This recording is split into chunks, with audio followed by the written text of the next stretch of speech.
I'm just going to ask His Grace to lead us in a prayer here before we begin. So please. In the name of the Father, Son, and Holy Spirit. Amen. Heavenly King, Comforter, the Spirit of truth, who are present everywhere and fulfilling all things, treasure your blessings and giver of life, come and abiding us and cleanse us of every impurity and save our souls, O good one. God is with us with His grace and love for mankind, always, now, and forever, into the ages of ages. Amen. Thank you, Your Grace. Thank you. Very grateful that we're all here and that you guys are here in this session together with one another. Certainly, it's a pleasure to be asked to do this. Our specific topic about getting campers back to camp. So I guess it said in the brochure that it's supposed to be an interactive workshop. So I'm going to have you work alone for just a second. And if you would, there is some paper near you underneath the easel board. There is some paper. There's some white paper. Each take a sheet, please. Does everybody have something to write with? Okay. So what I would like you to do is, you're welcome, take 2 minutes, write 2 sentences about why come back to camp. I'm assuming, of course, maybe kids haven't been at camp. 2 sentences, you're writing something, a note to a kid. Why come back to camp? 2 sentences. That's it. Why come back to camp? Why come to camp at all? Maybe they've never been.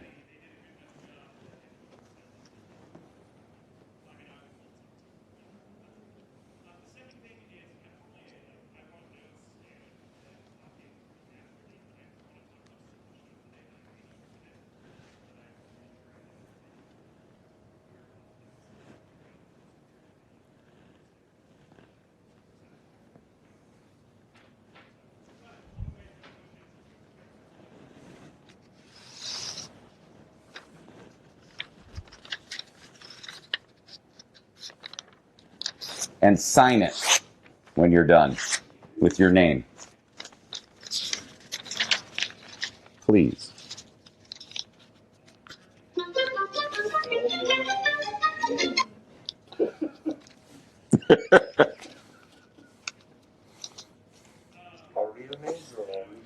Well, it's to a camper, so you could probably do...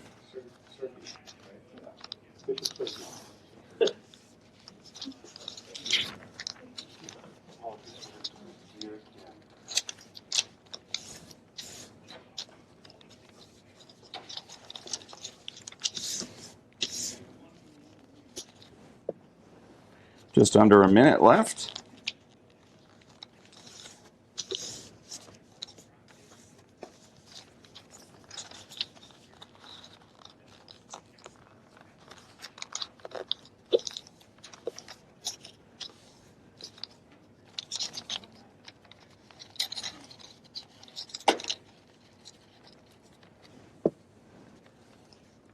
Seconds.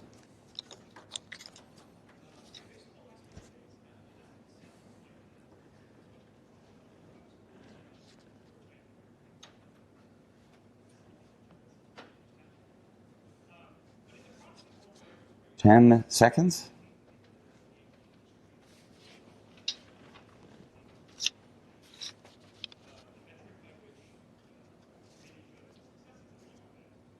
And that's good. Okay, so we have these notes.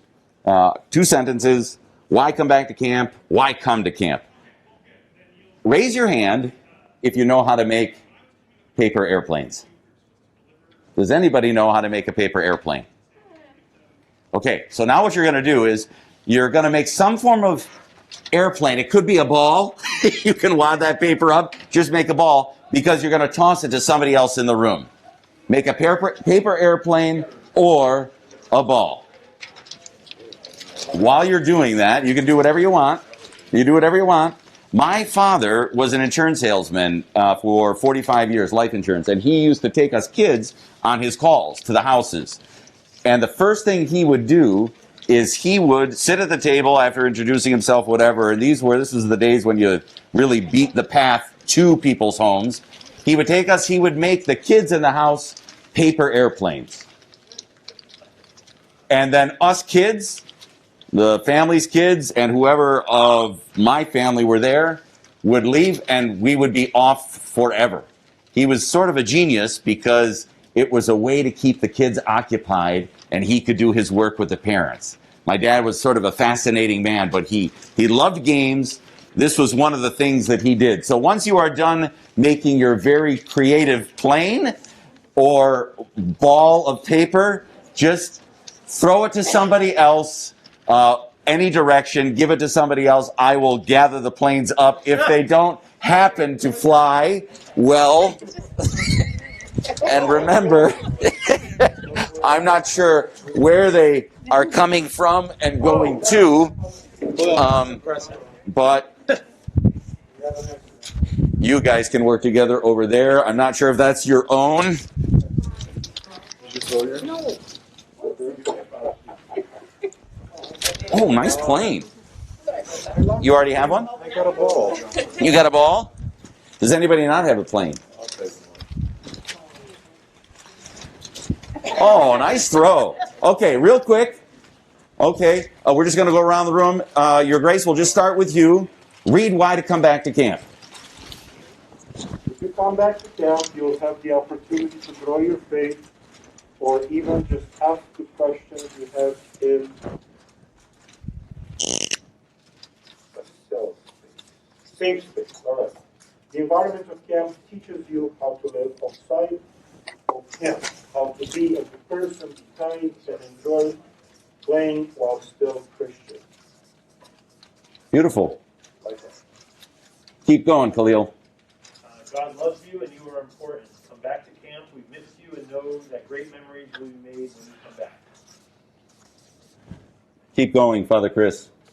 Build friendships while building your faith. Enjoy fun in nature while learning and growing spiritually.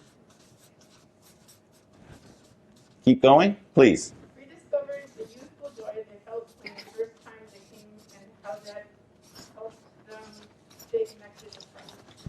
Enjoy/grow in your fellowship with others who share your faith.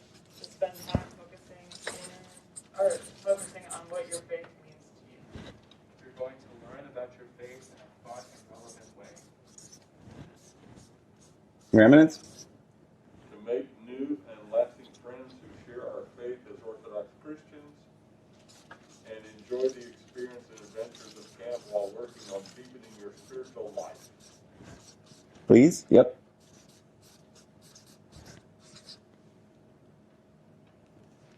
Go ahead. Go Yep. back to camp and get to see your friends and God. Mm-hmm. The camp experiences are unlike anything else. You get to meet other Orthodox friends, worship together, and try new things, and truly live. Please. Sorry. We want you to come pray and learn and grow with us. We'll get to grow closer to God and each other. Mm-hmm. Tanya? Camp is such a fun experience where we learn about our faith and live together in community. We miss seeing your beautiful faces and hope you can join us this summer. Come and see your friends and make new ones. A lot of common ground in all of those things. Among other things that were in there, you said grow in your faith. It's a safe space. God's love, memories, friendship. There's nature. There's a joy, a youthful joy. There's others. Come learn. Come have fun. See your friends. Have some adventure. Experience something unique. The camp experience is pray, live together in community. All things. Go, please. Water balloons are waiting for you. Water balloons are waiting for you. Yes, exactly. There are lots of reasons, good reasons, to come back to camp, to be at camp. Now, I'm assuming a couple of things, of course, that maybe kids haven't been to camp in the past year or two. Staff, not in the past year or two. Maybe some of them have. Maybe you have had camp. But I'm assuming that one way or the other, we're sort of like, we want to bring them back. Somehow they've been absent, whether it's been 1 or 2 years, whether we're at half capacity. So that's sort of an assumption. And for our discussion purposes, I'm going to assume that all of us have policies, and I'm going to get this 900-pound gorilla out of the room right now. I'm going to assume that we all have thought about or have policies and protocols related to the pandemic that we either used or are going to use in some fashion this coming year. In other words, we have them at the ready. If we have to dust them off by the time the summer comes, all well and good. If we don't, all well and good, but we're going to be ready, which means I'm not going to talk about them at all when it comes to coming back to camp, except to say at the beginning here that those kind of policies and protocols, when put out there, so to speak, to parents, let's say, affects their perception and their decision-making process about sending their kids back to camp. It does affect them in some way. Maybe some parents don't care at all. Some parents do, so we have to have like things in order, our ducks in a row, so to speak. So that's 900 pounds out of the room. Part of getting kids back to camp is getting families back to camp. Parents, like, committed, as well as the kids. And we have to make the case for camp, maybe like we haven't had to before. Some of the stuff we have to do, like, I haven't had to tell people what camp is all about because it's already talked about by kids and parents. You have all those stories as well as I do. Like, parents will write to you, my kids couldn't shut up. They just couldn't, they wouldn't shut up the whole car ride home or whatever. They just wouldn't shut up about camp. In a good way, in a positive way, right? But we have to make the case for camp. To campers, to staff, to parents, to families, maybe to our hierarchs, maybe to our priests, and maybe to ourselves. Each of us might have some misgivings sometimes, as well as our staff. Now, a lot of that may be behind us, but we're doing our work together to make the case for camp. Some campers in the past couple of years, some staff members, some clergy, some families, they may have simply forgotten how good camp is. Just sort of like it's lessened somehow a bit.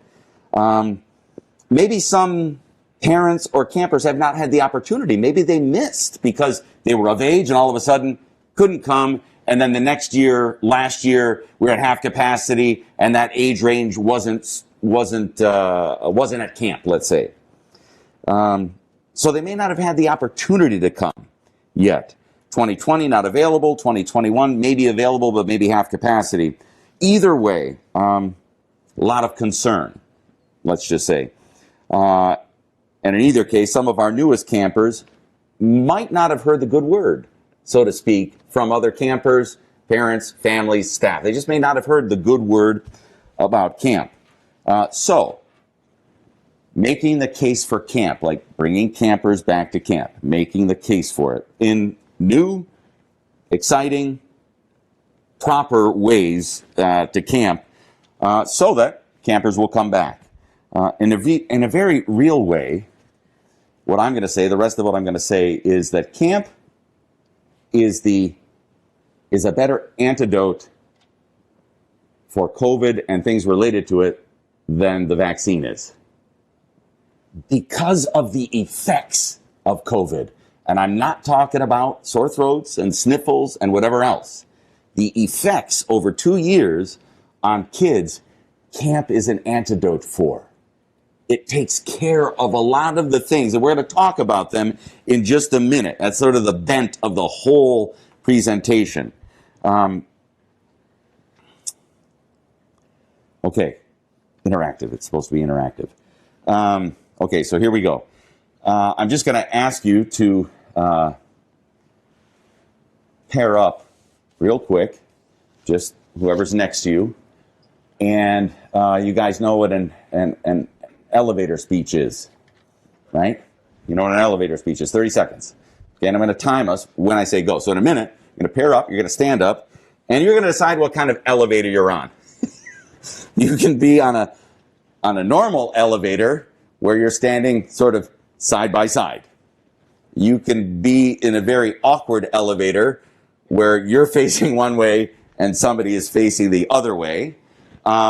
Or you can be on one of those elevators, and I was on one of them up in the lobby yesterday where I didn't know which door to go out. I went out the wrong door, where it's got a front door and a back door, and you're actually facing opposite each other. No problem. But what you're going to do is you're just 30 seconds, and you're going to make the case for camp to a parent. You're going to make the case for camp to a parent. You're going to stand up, face opposite directions, face each other, side by side. I'll give you 30 seconds. One person goes. 30 seconds, the next person goes. Okay? All right. So just make sure you got a partner. Okay? You have a partner. Okay? All right. So stand up. Decide what kind of elevator you're on. You can spread out if you want. Decide what kind of elevator you're on. Decide who's going to go first. So you have another one, Your Eminence. You have another one with you. Okay, very good. Okay, so decide who's going to go first after you've decided what kind of elevator you're on, the awkward elevator, the normal elevator, or the elevator that has two doors. Okay, who's going to go first? And the first person is going to start now. 30 seconds.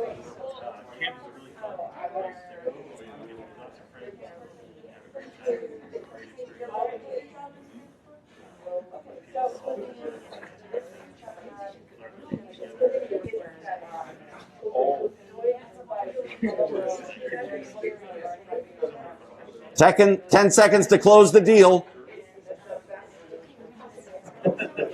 3, 2, 1. Okay, time's up for that elevator speech. Next person on your mark. Get set, go. 30 seconds.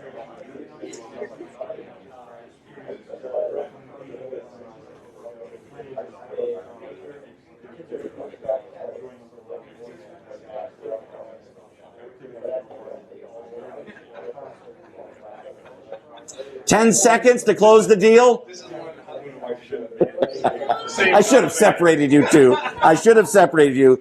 3, 2, 1, stop. And because we have a group of 3, we'll do it one more time. Whoever wants to go in your other groups, you can try to seal the deal in another 30 seconds. On your mark, get set, go. 30 seconds.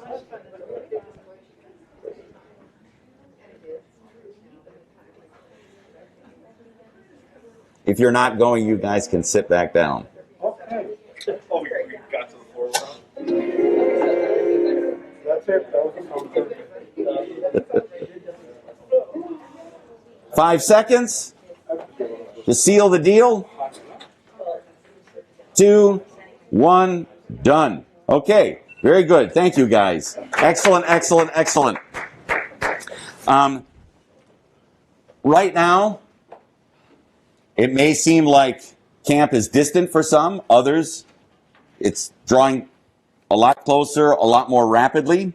In any case, we need to begin now with our campers, our staff, if we haven't begun already with the parents, with the campers, with the staff. We need to begin now pushing the case for camp.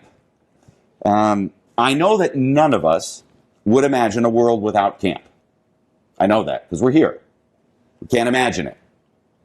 But don't sort of be fooled. Don't be fooled by the concern, the level of difficulty, the level of anxiety, the struggles that others might be having. Oh no, come to camp. It's great. We're ready to go. Others may not be there. We have to help them be there. Why? Because we all know, and we all agree, that camp is not only good,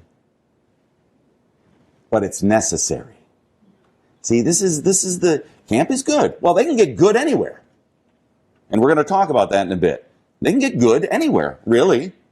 At home, in their own church, with their parish priest, with their youth group, with their friends. They can get good.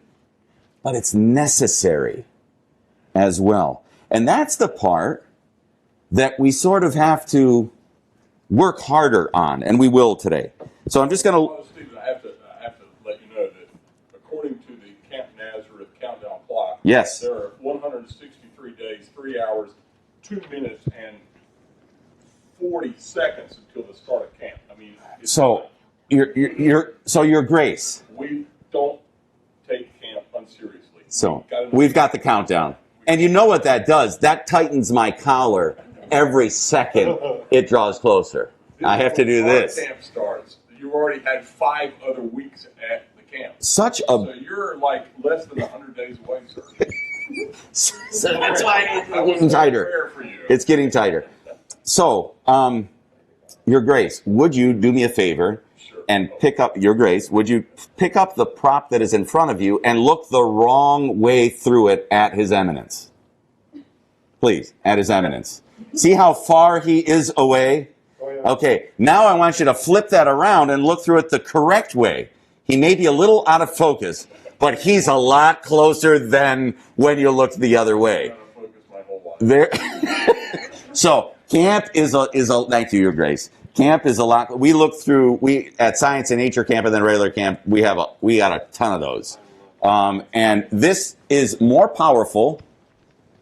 This is more powerful than Galileo's telescope. These are more powerful than what he was looking through. That's fascinating to me. So it's great for looking at those kind of things. Are great. Obviously, those kind of big binoculars are great for looking at the stars and the moon. Really, the moon it's really excellent when kids are looking at it and see different stuff, and then have them draw what they see. It's really an interesting and fun exercise for the kids. We need to list. I'm going to list for us a few things that we might want to focus on in different ways when we're getting the message out there. A few things that make camp good, but especially necessary. I won't write them down. You guys can write them down. Number one in kids and parents' lives. I don't think this can be overstated. Camp can be a real beacon of hope for kids and a real lifeline for them. It can be a real beacon of hope and a real lifeline for them. In what way? In what way? Well, let's talk in non-church terms, in a certain sense. It may help them return to their sort of normal self. Just to be sort of normal again, a sense of normalcy. Not only good, but necessary. That's spoken in non-church terms. Like, what's my normal? I'm not even sure at this point. Just before you guys came in, I had turned on the piano back there, the electric piano. Like, I'm not sure that kids remember what it is just to have fun sometimes. So you can't walk across that without smiling. You just can't do it, right? Father David Morris was playing the piano for people. I saw a part of the clip. Fabulous. Just having fun. I was down here with my daughter when she was helping me set up, and we were playing on the piano a couple of duets. And just having fun.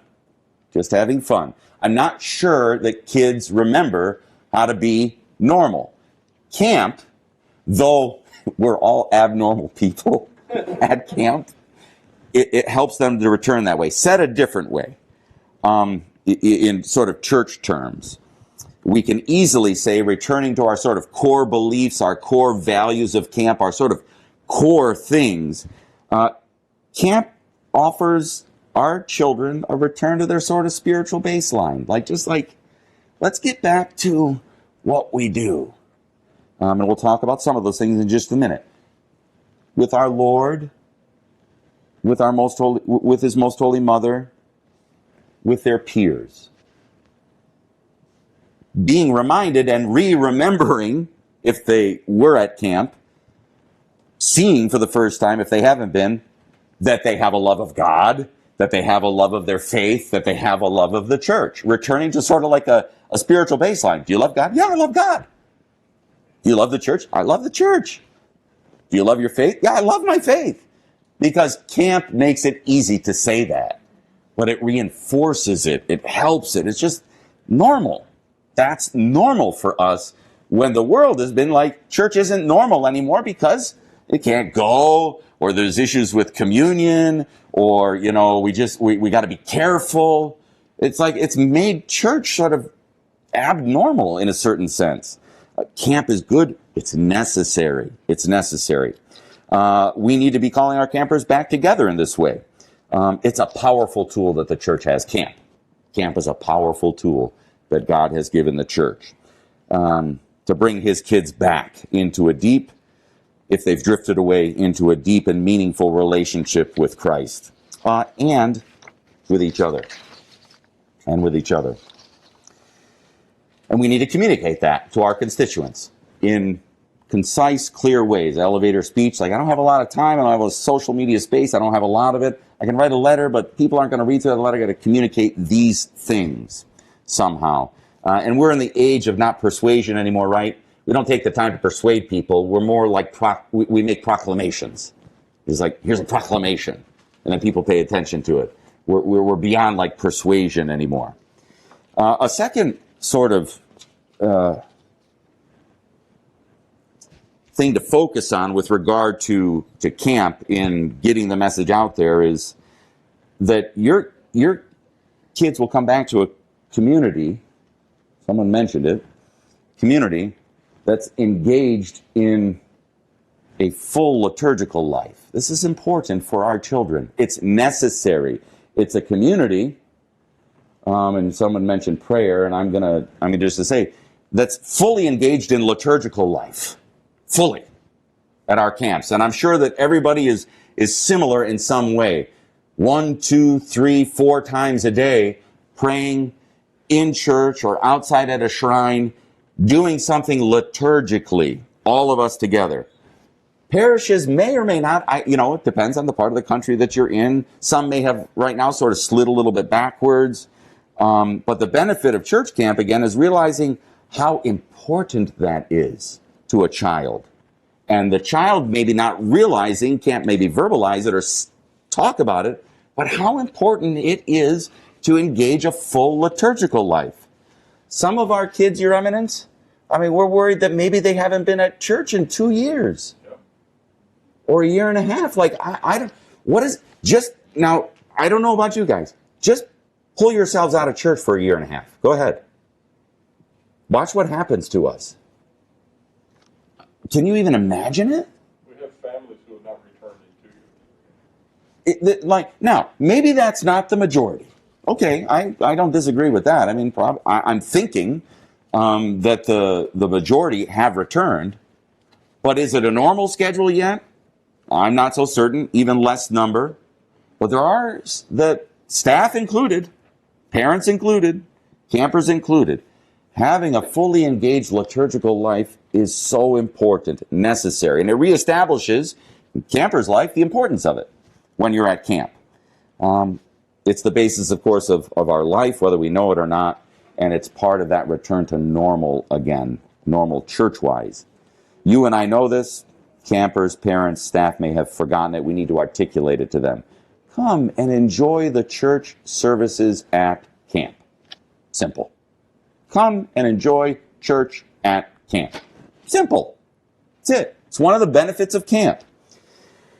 So, in a certain sense, the next one is related to it. We talk about connection all the time. It's simply real connection with God. It's real connection with God at camp. That's what camp offers. It's not the only place. I understand. I was a parish priest. I'm always very careful about the messaging that goes out from me anyway to my brother priests. It's not the only place where they can have a real connection with God. Absolutely not. But given that it's so concentrated at camp, it's so concentrated, it can really impact quickly and deeply. That's the difference between camp and parish life. It's so concentrated. And you're there for the same reason, and you want to be there, and you're with a bunch of your peers. It's concentrated, concentrated, concentrated. It can go deep and deep quickly. That's how it's different.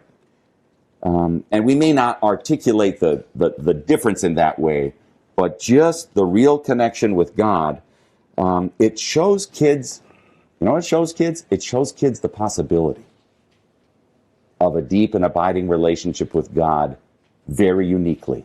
It shows them the possibility. All of a sudden, for the first time, and you guys have seen this before like I have, all of a sudden a camper is singing, they go home to their parents, you get a letter or a call or an email or whatever, they, what'd you do?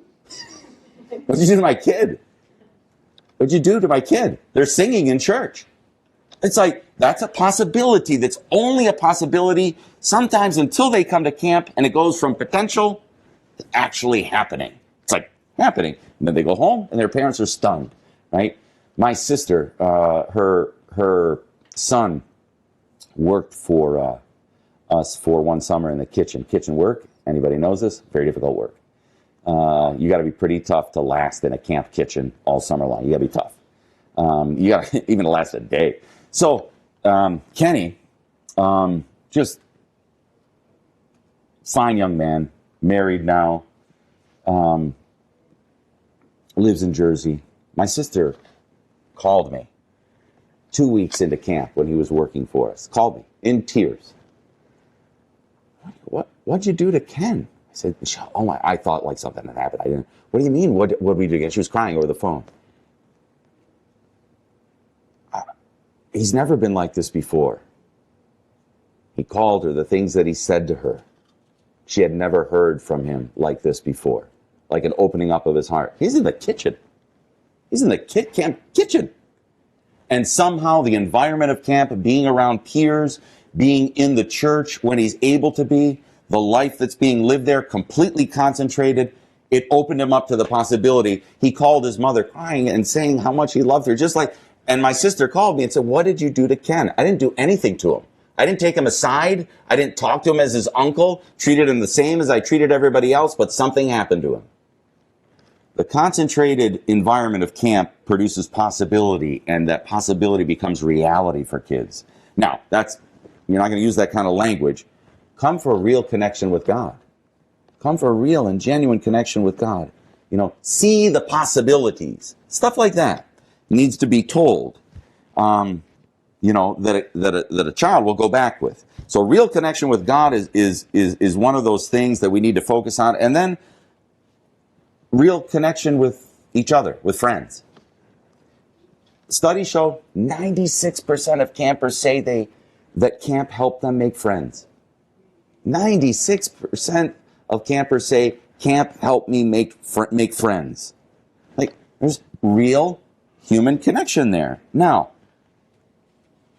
we talk about relationships. We've been talking about them for a couple of days now, beautifully. We talk about connection very beautifully, and rightly so. Zoom internet may have helped us. Absolutely, it did. But making and strengthening relationships at camp, a relationship with Christ and with each other, guided by a loving counselor, loving people, that's what camp is all about. Making genuine connection with God, real connection with God, real connection with someone or someone's, all while being watched over by loving people. That's like what camp is about. Like, who wouldn't want to send your kid to that environment? Why wouldn't you want to do that? That's what camp is about. It needs to be communicated effectively in a time when, people are still deciding whether or not to go back to camp or come to camp. And the sort of foundations have been shaken a bit. And likewise with churches, with parishes. And so that's what camp offers. Good and necessary. It's the essence of camp. Again, please don't underappreciate what 1.5 or 2 years of pandemic has sort of done with the ability of our children to make connections real with God, real with one another. They're back in school. I know they're back in sports, but there are effects. There are effects that have to be sort of uncovered, and camp can be one of those places. So not only does it offer a real connection with God and a real human connection with friends,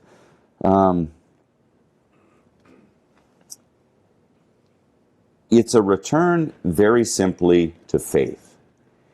It's a return to faith. I don't know if you guys are fans of Indiana Jones. Anybody here see Indiana Jones and the Legend of the Crystal Skulls? Where Oxley, writes all over his room at the monastery, return, in all different languages. Return, return, return, all the different languages that he writes. It's a particular part that's sort of really cool in the movie. We're returning simply to faith. Return to your faith. Return to us. Return to each other. Return to community. Return to camp. Just return to your faith. If you're away from it, if it's been shaken, if you've drifted a bit. There are others who have not. But why come to camp? Why come back to camp? There's a return. There's a return to faith, to spiritual health. And again, our kids can get these things elsewhere. Well, the benefit of camp is that it provides the opportunity in ways that are unique. Those opportunities, not exclusive to camp, but again, concentrated in a certain way. Doesn't have the exclusive rights to these kinds of things. Camp does not. But there are opportunities there because of the concentration of the week or 2 weeks that they spend. And just a couple more things, and then we'll move on to another activity. And the uniqueness of camp, because we mentioned, and this is what we're going to get to next. But return to nature. Most of the world is outside. It's like so. Most of the world is outside, actually, right? A very small percentage of the world is inside, in the form of structures and buildings. Most of the world, I'd love to know the percentage, is outside. Our kids need that. 100% our kids need that. Most of the world is outside, and it's big, and it's beautiful, and it's wonderful, and they need to wonder at it. I know you guys have heard this before. I'm preaching to the choir, I'm sure. But I'm just saying that when we're making the case for camp, we need to return to things maybe that we've forgotten even to say to people anymore. Your kids need to come because simply most of the world is outside. And they get that at camp. Again, we're sort of returning to our core values. One of the ways that one camp director referred to rain, liquid sunshine. I'd never heard that before. Just came across it the other day. Liquid sunshine washouts. And I'm about to be Clark W. Griswold from all of the vacation movies. When I say that, you see, kids, this is the way our ancestors lived for 1,000 years until the advent of central air and video screens and the internet. You see, kids, and running water, indoor plumbing. You see, kids, most of the world is outside. It's so basic and simple, I know, but you're making the case to people. You're making the case for campers, for parents, and staff. So Annie and I were at the piano, and she hasn't played it in a while. And so we're doing the duet that is you guys know this one. The bass line is, and then hers is,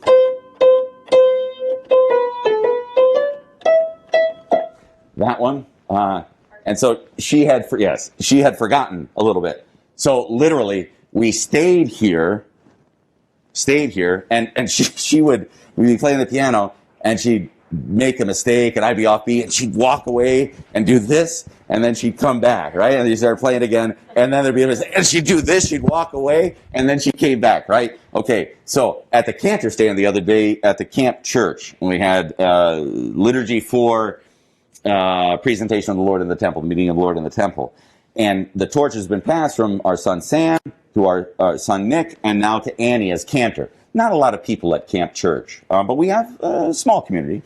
Anyway, early morning liturgy, and before school, we schedule it so she could come before she goes to school to liturgy, which she's always so happy about.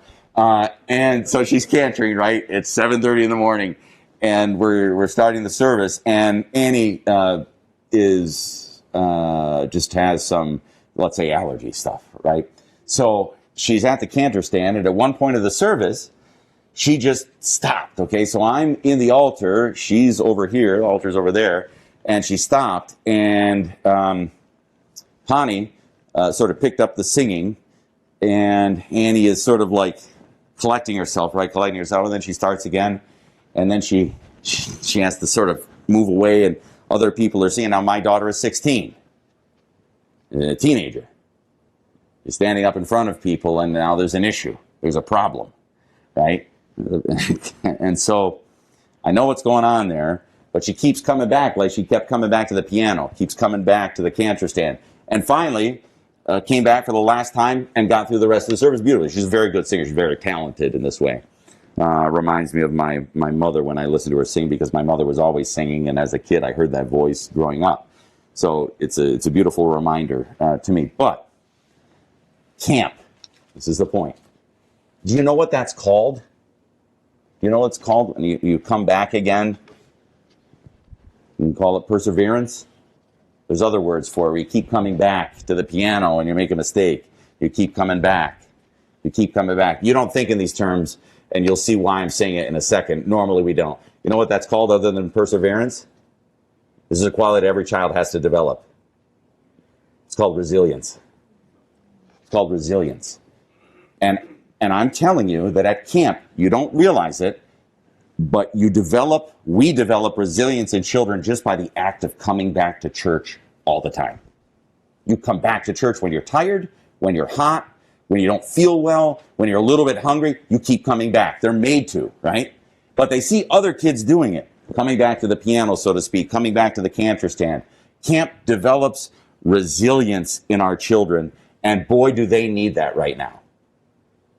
They need it.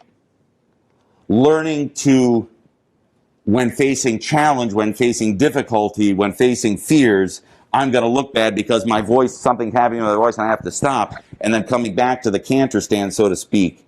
That sort of can do, I will do this, it's a resilience. It's a resilience in our children. And camp, in lots of different ways, makes our kids resilient. Some of us have challenge courses, some of us have low rope stuff, some of us have other sort of adventure items, whatever. But there are other things that produce resilience. Other ways that camp does. And last two things, and we'll do an exercise again.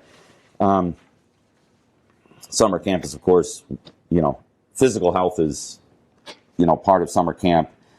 Spiritual health, absolutely, for our campers. And you guys see maybe more statistics than I do about children's mental health these days, and what has happened to kids. Kids are resilient, and they do bounce back. But 2 years of stress and anxiety have left their mark. They need to be tended to at camp in a loving, caring environment that has all of this and some of the things that I've mentioned. They need it. And when all else fails, you're given an elevator speech, come and have fun. Just have fun at camp. Just have fun. It's one of the things that we do. Who can not have fun on an electric piano at your feet? Who can not have fun with some of these things? Camp makes things fun without even thinking about it. And I'll describe something in a minute. Nice catch. I'll describe something in a minute. Camp makes things fun and I wish I could see your I wish I could see your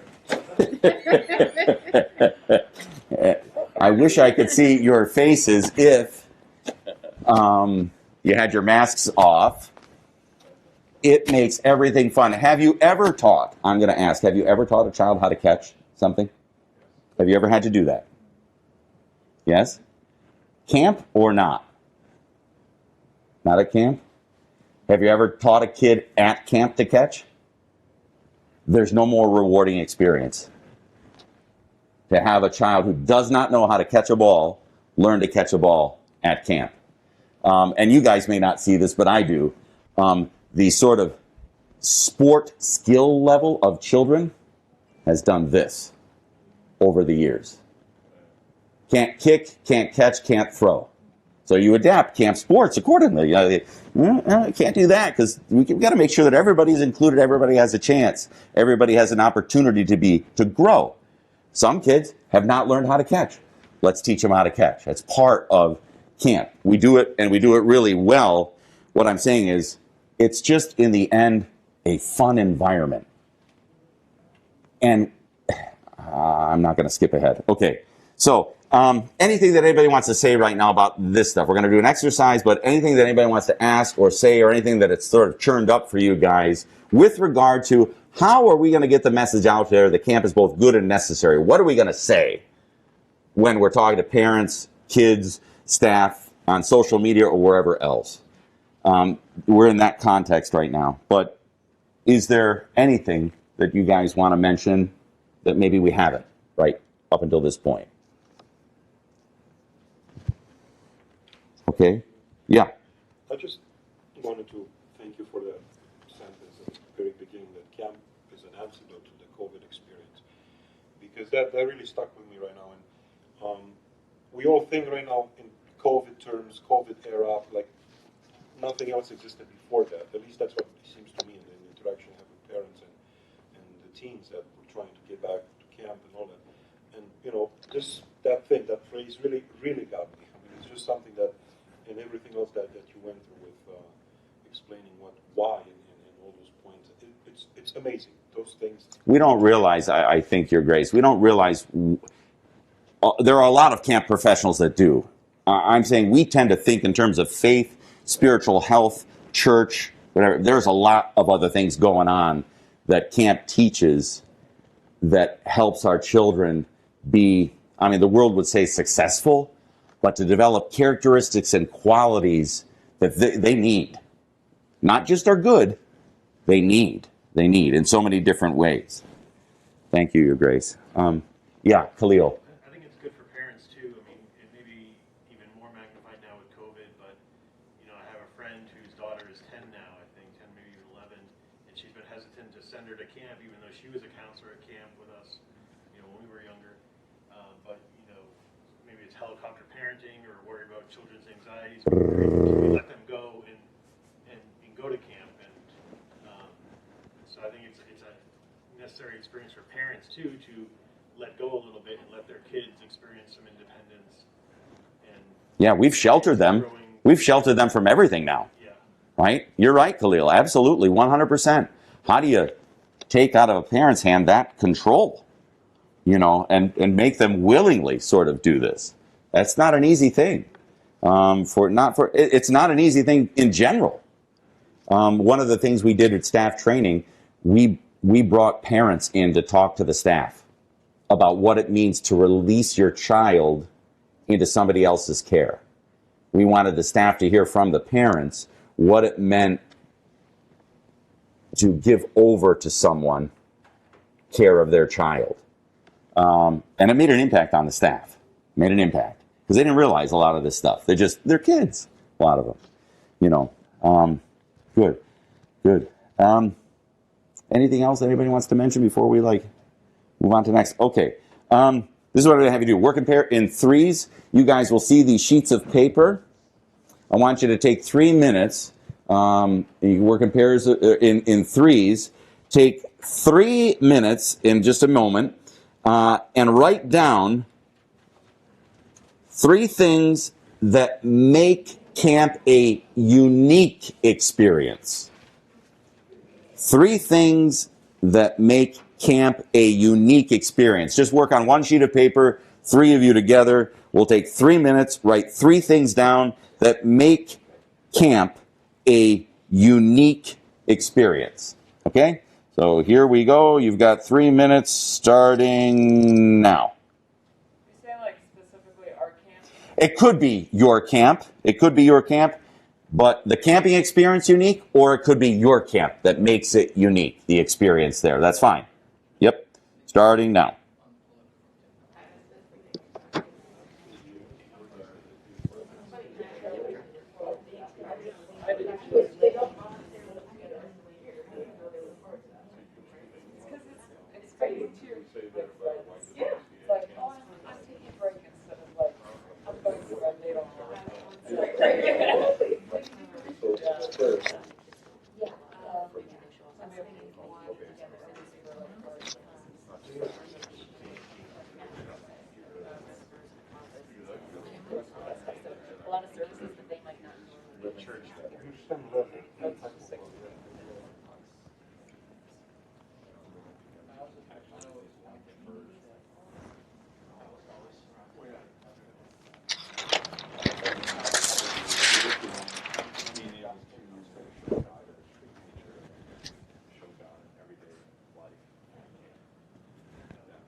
You have a minute and a half.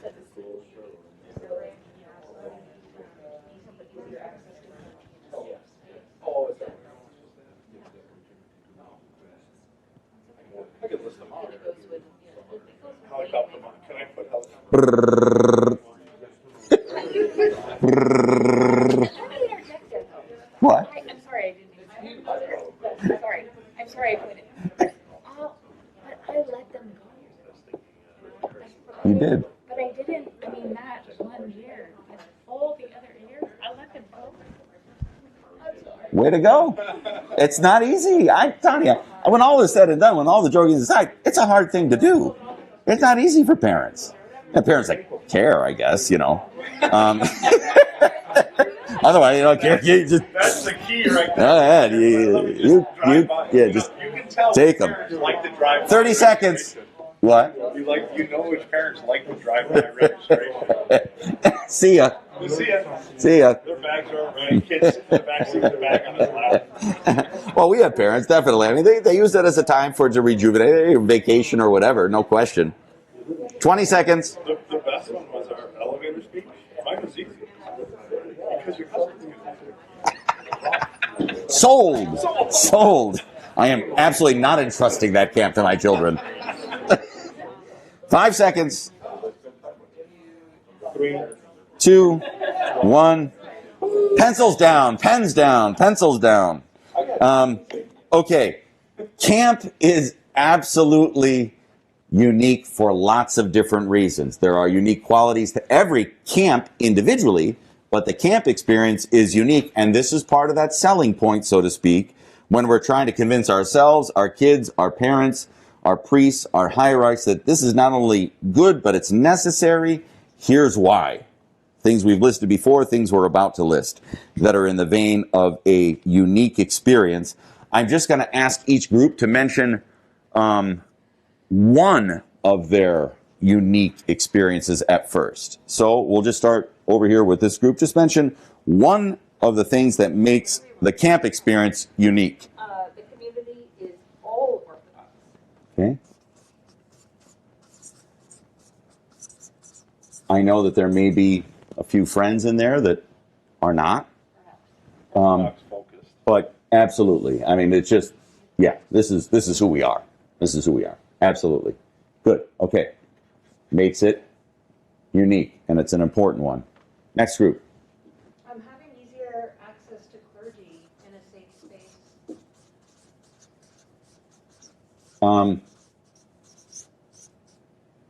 Metropolitan Gregory's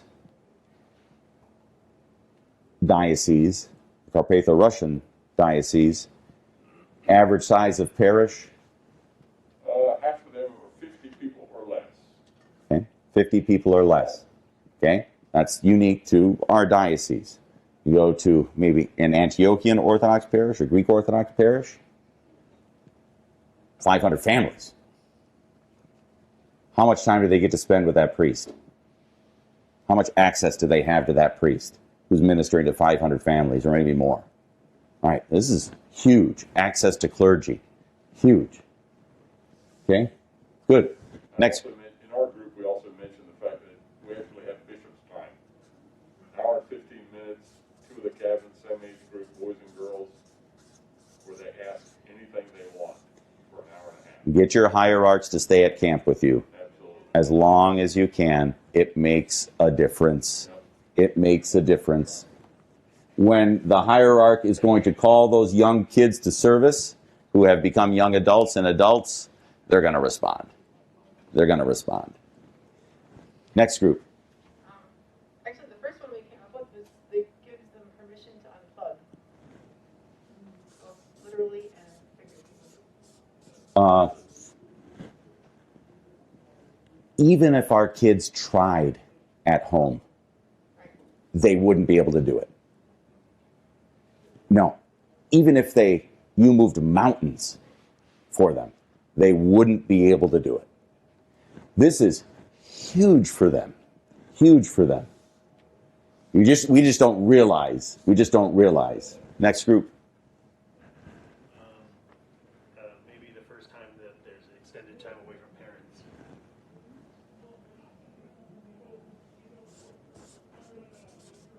which gives them the opportunity to Goof off, no. be themselves, goof off, become more independent. They need this.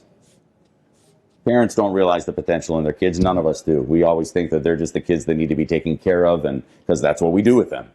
But camps see them differently. Camps see kids differently. They are a possibility. They are a potential. And we help this to happen. We help this to happen. We'll go around the room one more time. It's perhaps a time where they can see that God is real, because God is so central in camp. He's right in the center. And so they see that. Well, most of their life, he's not at the center, frankly. He's just not. And so this is part of that, Tanya, definitely. The ability to remove everything else. Here he is. Okay? Unique in that way. Yes, please. Next group. Unique. Oh, us again. Sorry. Please. Living in community together prayerfully and intentionally. So, yeah, it's kind of more. No, this is, again, we tend to talk in certain terms. Just the first word you said, living. Living together. Now, we're going to get to the community part, and we're going to get to the intentional part, but just living together with other people. Living together with other people. We don't think in these terms because we're a church camp, but that living together is a huge teaching environment. The child learns how to do something for somebody else, to put themselves aside and do something for somebody else.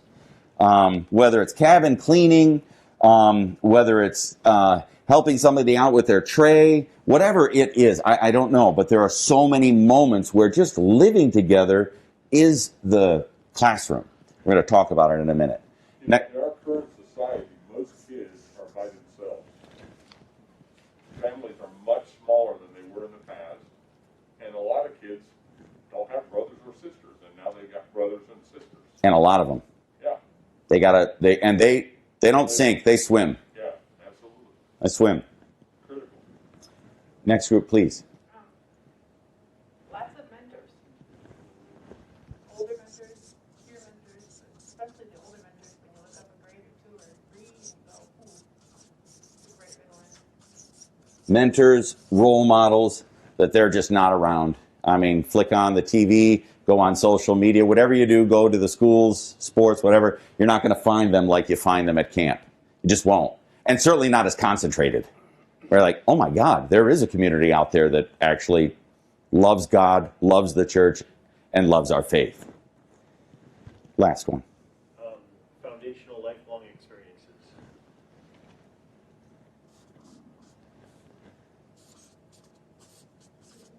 I never fully appreciated that, Khalil, until I went to camp as a chaplain, how much it was going to actually impact and how much it does. It just forever. And we hear those stories. We heard a couple of them in earlier presentations.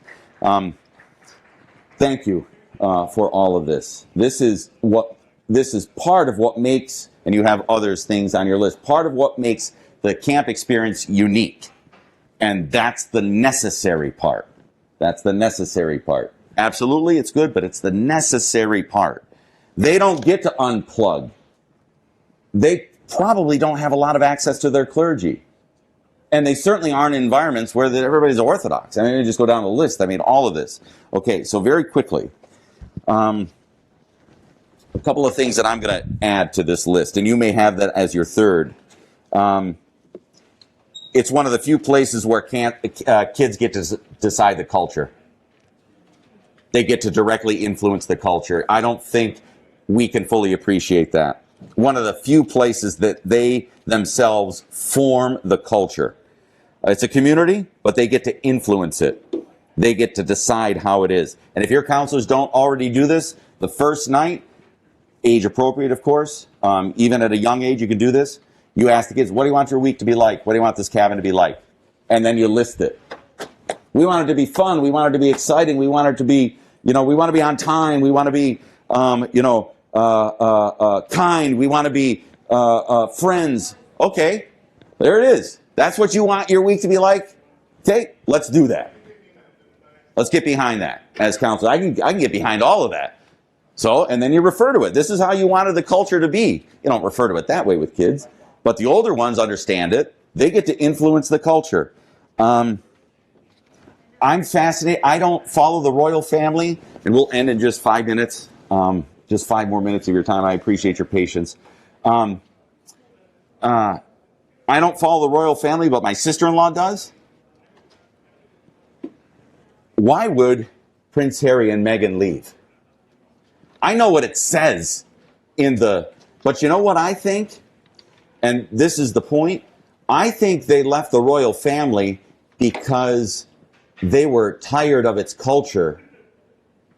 They couldn't influence it the way they wanted, so they just left it and they went off on their own. They're doing good things. But this is what I'm convinced about young adults in the church. This is my young adult flip, the staff flip. If we don't let young adults establish the culture in parishes, they will not want the parish to speak for them or the church to speak for them. They will not. And Prince Harry and Meghan are the example outside of camp life, outside of church life. If I can't influence the culture, I don't want it speaking for me. And that doesn't mean you change the teachings and everything. You just have to find the way. And at camp, kids learn how to influence a culture, even though they don't realize it. They're being guided to do this. It is one of the unique experiences of camp when done and done well that is so beneficial. That living together makes it absolutely unique. They got to learn to be flexible and respect others. Sports teams may get to ride buses together. School groups may interact together, but nobody lives together like this. They don't. We can't underestimate that either. A third thing, camp is always teaching. Always teaching. And really, especially beyond the formal curriculum, it is unique because it's one big classroom, and we teach so well that the kids don't even know that they're learning because they're having fun with dice, with a ball, with an electric piano, with binoculars, with whatever, with stacking cups, whatever. Cups become fun somehow and teach. It's one big classroom. And they learn in that classroom because it's fun, and they don't even realize that they're learning. And a couple of last things. This unplugged part, absolutely unique because it's not a step forward. It's actually a step back. Camp is a step backwards. That's a healthy step backwards, meaning it's not going into fast pace. It's not going into tech. It's not going into being plugged in. It's, in fact, going backwards. You see, kids, this is how our ancestors did it. There are no tryouts for camp. There are no examinations. There are no, you got to meet this standard or else you have to retake the test. This is a huge part of camp. There are no qualifications. If you show up at camp, you belong. We don't understand in this day and age what we're doing with our children. We make them requirements to enter every kind of sport, group, club, whatever. Camp is one of the few places where they could just show up and you belong. You belong here. You get the t-shirt. You get it. You just show up. Here it is. Here it is. And I'll tell you why. Because deep in our hearts, we know we belong to Christ and He belongs with us. Deep in our hearts, we know we belong to Him and He belongs to us. And we communicate that at camp to our kids because when they show up, you belong. You belong. And that sense of belonging makes everything else possible. Them to be themselves, to try new things, to learn, to grow, to be independent. That sense of I belong. I don't have to do anything. I have to no task, no requirement, no. Sometimes you don't even have to pay any money. No money. Just come. And then the last one, camp just allows kids to do things that they just don't do anymore. Experience they just don't have anymore.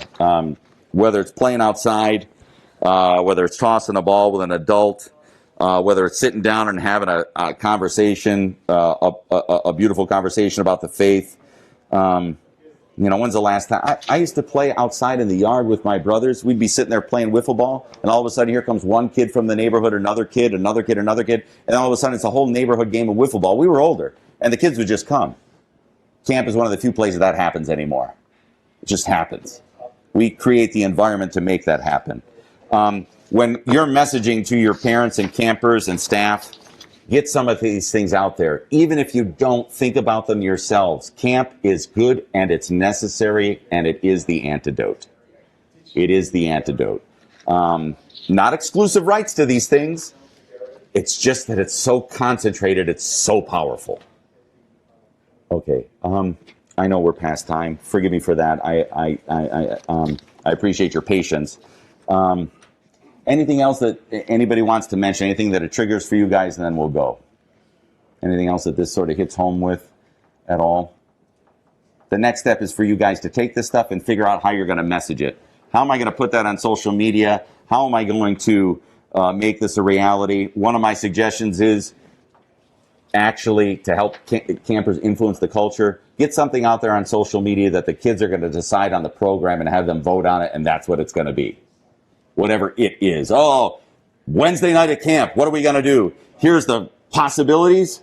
Vote on it, and that's it. You guys get to decide. You're deciding what's going on. Something like that. Figure out how you're going to message this to your kids, to your parents, to your staff.